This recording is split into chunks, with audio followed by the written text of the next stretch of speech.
Na san kun sha ganin wannan saƙon na Deadline Migrating suka ce your file wanda za ku ga suna sa muku date. So ya danganta da kai date ɗin da suke sa maka.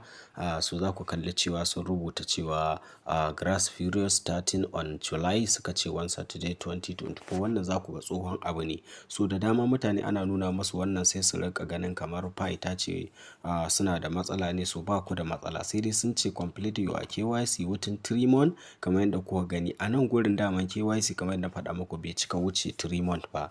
3 months, 2 months ya danganta, wani ma a 2 months za a iya mai KYC ɗinsa. So wannan ba matsala bane in kun shigo file wallet ɗinku, wanda suna magana ne akan idan ka rasa wannan abubuwan gaba ɗaya you are on risk. So wannan ba matsala bane, just za ku danna wato understand. So sai kun danna understand so za ku shigo cikin wato file ɗinku normally. So assalamu alaikum wa rahmatullahi wa barakatuh. Barkamu da wannan lokaci, sannunmu da sake kasancewa da ku a cikin wani sabon bidiyo. So yau zan magana ne akan complete na Pi-day. So wani rewarding da suka kawo wanda aka gabatar a ranar Pi-day. So wanda suke magana akan wato complete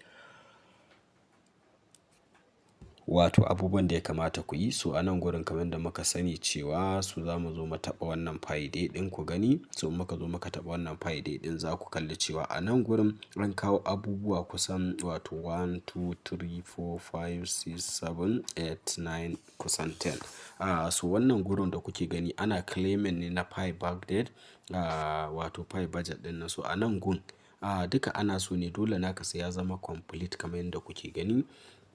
Kamar yadda kuke gani yanzu a nan gurin mun ci 1 2 3 4 5 6 7.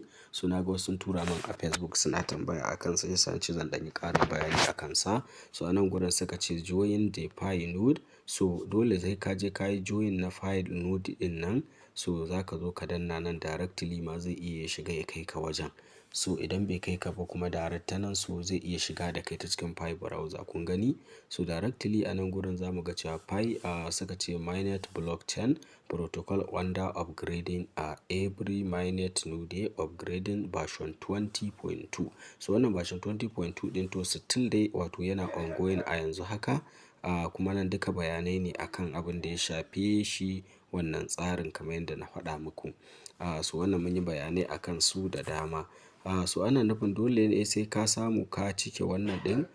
So za ku kalli cewa in dai ka je ka duba news a kai so ko labarai kawai ka duba akan su abin da suka yi magana. So za ka ga ya zo a nan gurin ma'ana ya baka good haka, za ku ga ya maka good. So ma'ana wannan gurin zai maka good. So sai mu zo next, sai mu zo mu taɓa shi shi ma kamar yadda kuke gani. Shi ma za mu zo wanda suke magana akan happy day, happy Pi-day major suka ce virtual and ecosystem releases supporting pioneers and developers. Wanda shi ma news ne akai da za ka zo ka ɗan karanta inda hali ma ka ɗan shiga channel ɗin su ka dudduba. Duka dai wannan news ɗin suna da yawa. So ba na son bidiyon namu ya tsayi. Kun san ba na son bidiyon mu yana wuce 4 minutes 3 minutes. So domin kawai mu ɗan yi abin in brief haka ya kasance. So kai za ka iya bin wannan news ɗin gaba ɗaya ka karanta da history da kuma batu akan batu akan abin da ya shafi wato version. Kun gani an fara from version 4.19.6 version 19.9 version 20.2 da muke ciki a yanzu. So shi ma duka magana ce akan version. So sai kai back kamar yadda kuke gani. So ba kai back so shi ma nan gurin zai zo ya hau.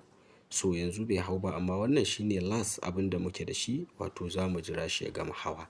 So haka dai za ka yi ta yi har wannan ɗin na ƙarshen ya baka good a kai kun gani. So za ka zo ka kalli news ɗin. So bara mu sake yin baya ku gani.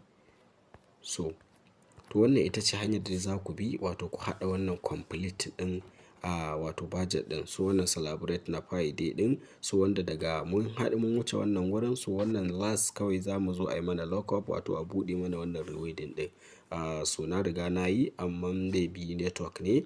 So ku gwada kowa ya je ya yi shi wanda bai ci wannan abin ba. In sha Allah ana son mutum ya karanta news ɗin.